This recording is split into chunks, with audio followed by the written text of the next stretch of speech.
Welcome back, everyone, to a brand new box office breakdown show here on Max Talks Movies. My name is Max Dinnenberg. Today on the show, we're breaking down this past weekend's box office domestically from this past weekend. We're also going to look ahead and look overall, and look at the overall numbers, both domestic and worldwide for the year of 2024. And we're also going to preview what movies are hitting theaters this upcoming weekend. So welcome back to the channel. If you're new, hit that subscribe button and ring that bell for notifications.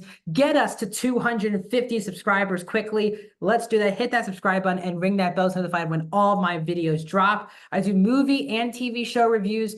This show every single Tuesday, movie franchise rankings, and out of theater reactions. And I'll also let you know my upcoming videos towards the end of this video. Also, please like the video, guys. The thumbs up button down below helps the YouTube algorithm out, and comment down below what did you see in theaters this past weekend? What are you gonna see this upcoming weekend? Did the Beetlejuice numbers surprise you? Let me know in the comment section below. So without further ado, let's get into this past weekend's box office. And starting at number one is the new Warner Brothers film, Beetlejuice. Beetlejuice, shocking really everyone, opening to $111 million, which is the third highest opening weekend domestically of the year, only behind Inside Out 2 and Deadpool and Wolverine. It is the only third film to reach a 100 million plus opening weekend.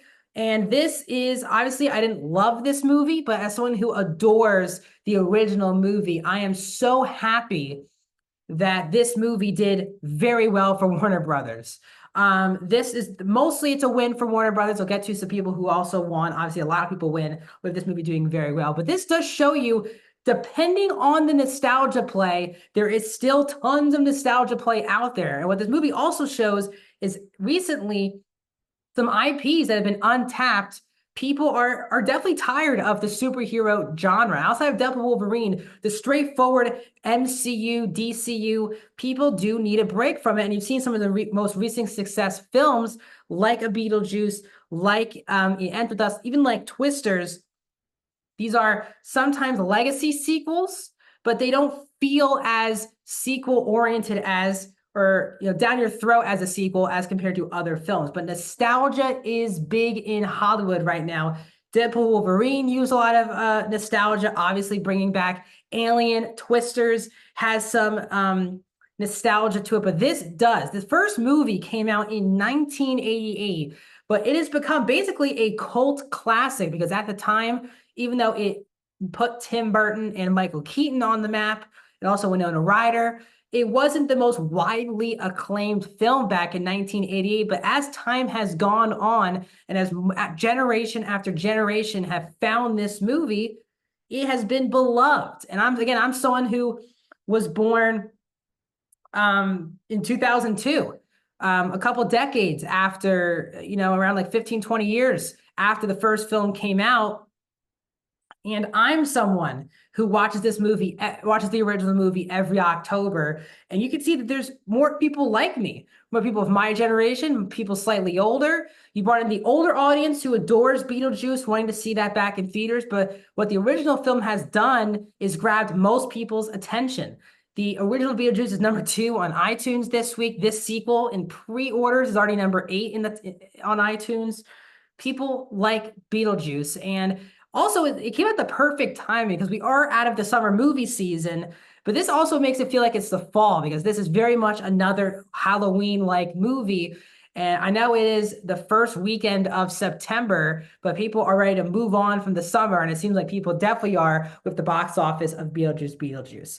Another big help here is Jenna Ortega was definitely a major factor. There's a report that the people wanting to see her and Winona on screen together was a major factor on why people went to see the movie.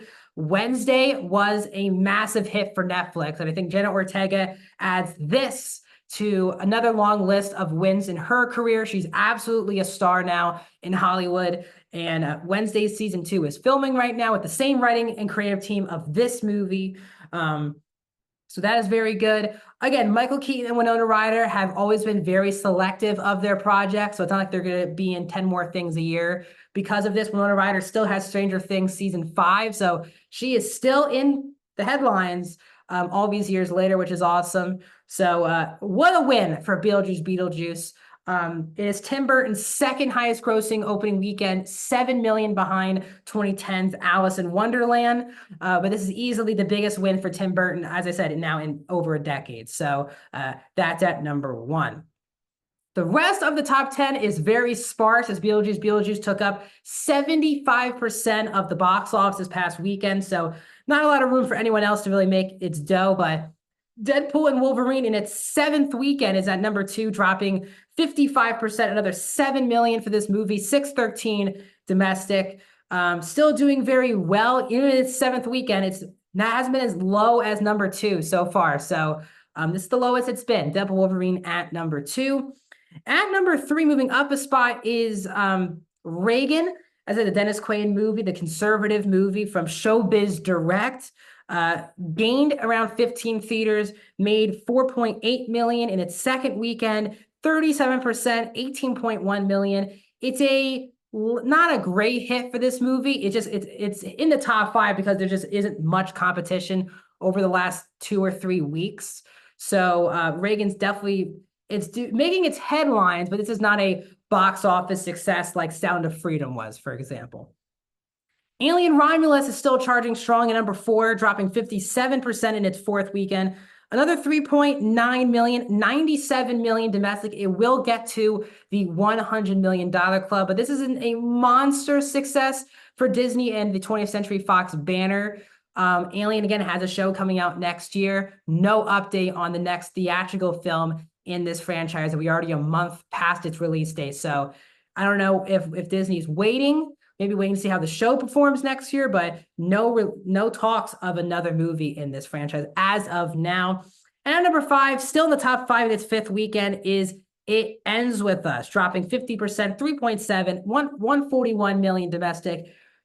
Unbelievable, $25 million budget, 141 million. It's a great success story, but sadly, I don't think we're going to have any winners out of the people behind or in front of the screen of this movie moving forward. So take it as a win for this movie, but outside Blake Lively, Just the Baldoni, I'm not sure what their future is going to hold in big projects moving forward. Box office-wise, domestically, Inside Out 2 probably won't be caught this year. 652 million domestic to Deadpool and Wolverine's 614. Despicable Me 4 is at 3 with 358. Doom Part 2 at 4 with 282. Twisters at 5 with 264. Is that right? Yeah, 264. Godzilla X Kong New Empire is at 6 with 196. Kung Fu Panda 4 is at 7 with 193 million. Bad Boys Ride or Die at 8 with 193 million as well. Kingdom of the Planet of the Apes is at 9 with 171. And It Ends With Us is now into the top 10 domestic this year with 141. But by the time I talk to you next weekend, Beetlejuice will be in the top 10 domestic. But Beetlejuice does become the 14th movie into the $100 million club. We'll have 15 by next weekend when Alien Romulus grosses, by the time we talk to you next week, $3 million.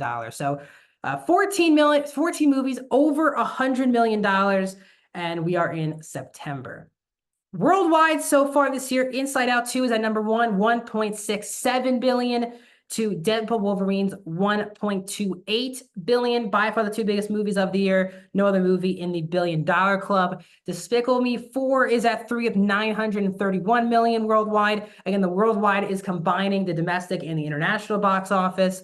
Doom Part 2 is at 4 of 709 million. Godzilla X Kong The New Empire is at 5 of 568 million. Kung Fu Panda 4 is at 6 with 548 million. Chinese films are 7 through 9, and Bad Boys Ride or Die is at number 10 at the box office with 400 million worldwide. So as I said, September is a weird month. There's some interesting movies coming out. The question is, will they move the needle? Beetlejuice certainly did to kick off the month of September. Its competition is 2 new releases hitting theaters, well, really 3.